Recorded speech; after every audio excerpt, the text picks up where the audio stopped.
Good evening. We continue to get questions based on our discussion of science and religion, and as a consequence, I think we'll answer another question about it this evening, and that we'll get onto the witchcraft that I promised, discussion that I promised just a little bit later. I was asked about the story of Noah's Ark, and someone had asked me how, since I was talking about meaning and the application of this meaning to our understanding of ourselves and of humanity in general and of our relationships in general, and specifically, how would I see Noah's Ark, the story, the narrative of Noah's Ark, as being about relationships and about humanity, about ourselves? Well, the first thing that comes to mind is Apostle Paul's words in his letter to the Romans, that the whole of creation has fallen into infirmity, not by its own will, but by the will of him who so subjected it, and yet with hope, and that the whole creation will be set free into the glorious freedom of God's children. I think that section from his letter really explains the matter of relationships in the narrative of Noah's Ark. Because when we see the story that the whole earth is going to be destroyed because of mankind's behavior and, well, flooded anyway and cleaned off because of the behavior of humanity, we see then that close bond between mankind and the creation, that the creation has been dragged down by mankind, by our behavior and activities. And of course in our own era we see that more than ever, when mankind has really degraded the creation around us. And so that close bond is there.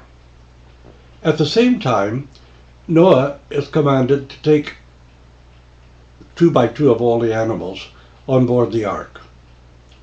And that, you see, is a continuation now of this relationship between man and the rest of creation. After all, in the flood, the earth isn't going to be destroyed. It's going to be purged. So the earth is still there.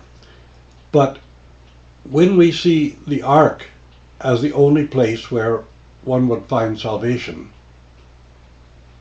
and the animals have all been taken on board, and the earth, of course, is simply going to be baptized and cleansed, but still there, we also see that together with mankind, represented by Noah and his family, all of creation is going to be redeemed, together with mankind.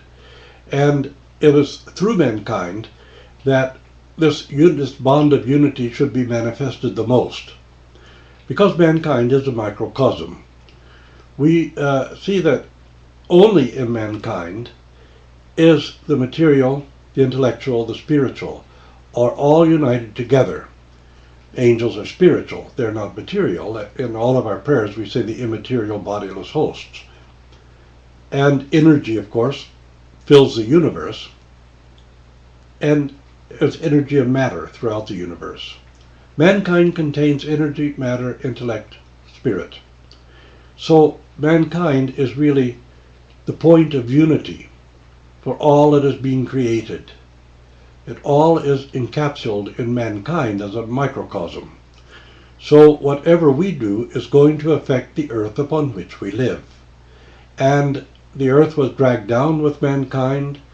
According to the narrative, the earth was purged, and creation was restored, saved and restored through mankind, by mankind's fulfilling of God's will, and the ark carrying both man and the rest of the animal world, which would have been destroyed by the flood.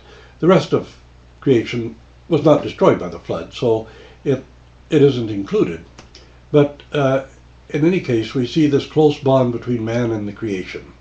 And I think that's one of the most significant parts of the narrative of the Ark of Noah, because we find ourselves now in a situation where we have a yet greater responsibility to the earth upon which we live, to this part of creation, and that responsibility has been shirked by mankind.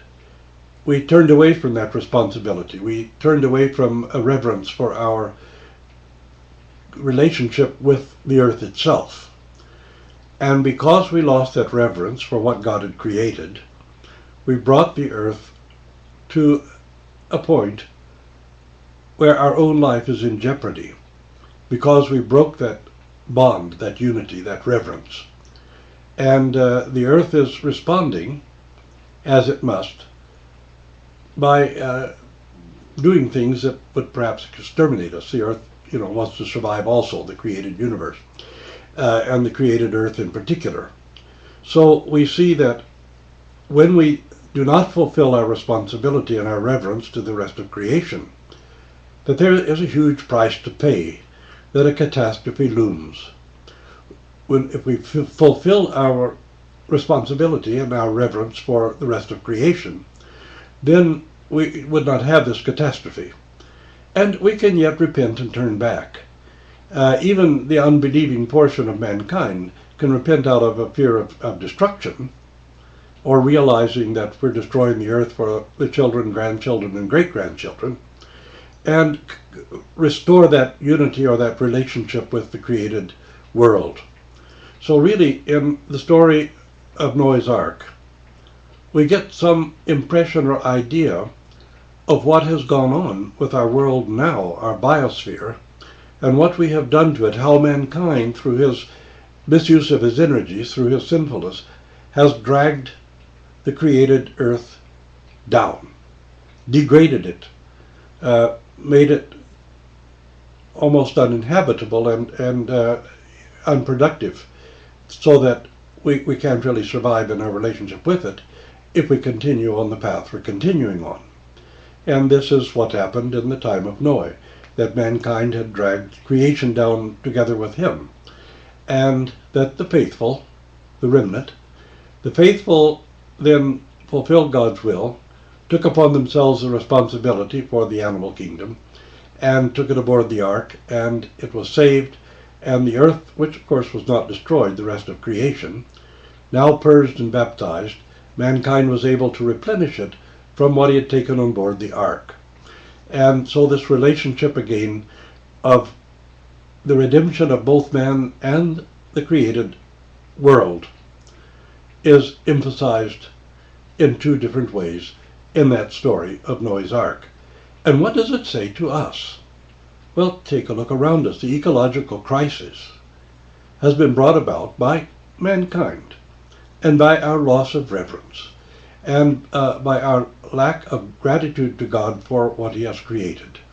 So we've dragged it down, and it could very well be that a huge portion of mankind, well, every day a portion of mankind perishes because of the catastrophes that we've wrought on the ecological system. And it could get infinitely worse.